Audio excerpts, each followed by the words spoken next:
आगे आगे सावन महीना मन भावन लागे ना। आगे आगे सावन महीना मन भावन लागे ना। मन मोर झूमे नाचे खुशी के मौका आगे। बोल बम गाले संगीत कंवर सजाले।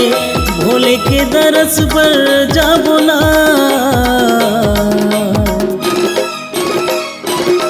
आगे आगे सावन महीना मन भावन लागे ना। आगे आगे सावन महीना मन भावन लागे ना।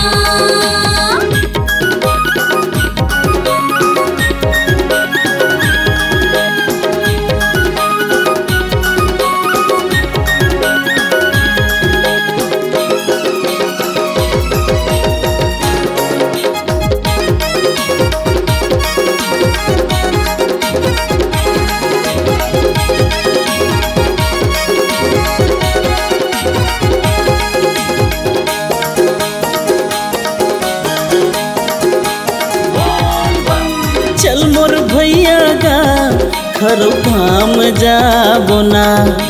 महानदी के जल लेके शिव जी में चढ़ाबो ना।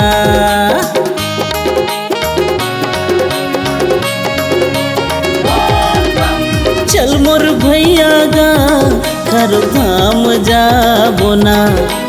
महानदी के जल लेके शिव जी में चढ़ाबो ना।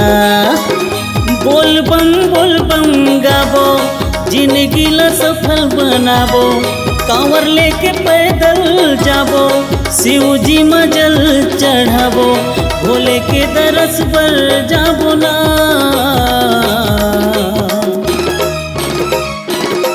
आगे आगे सावन महीना मन भावन लागे ना। आगे आगे सावन महीना मन भावन लागे ना।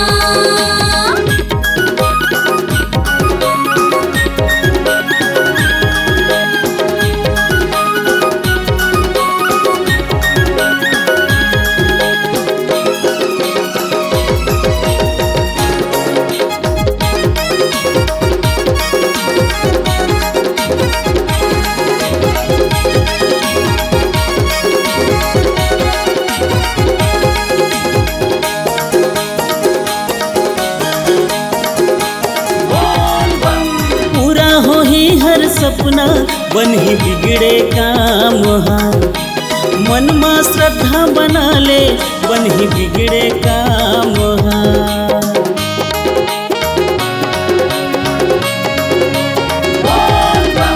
पूरा हो ही हर सपना बनही बिगड़े काम हा। मन में श्रद्धा बना ले भजले शिव के नाम ला। चलना संगी जुर्मिल जाबो भोले बाबा ला मनाबो। चलना संगी जुर्मिल जाबो भोले बाबा ला मनाबो। कहे ना लमा लेना गा।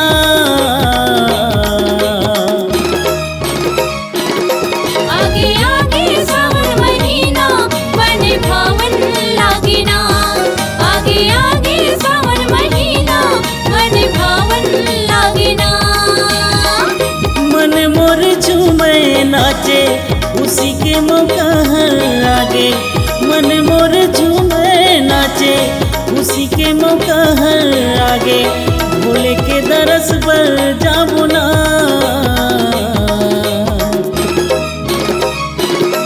आगे आगे सावन महीना मन भावन लागे ना।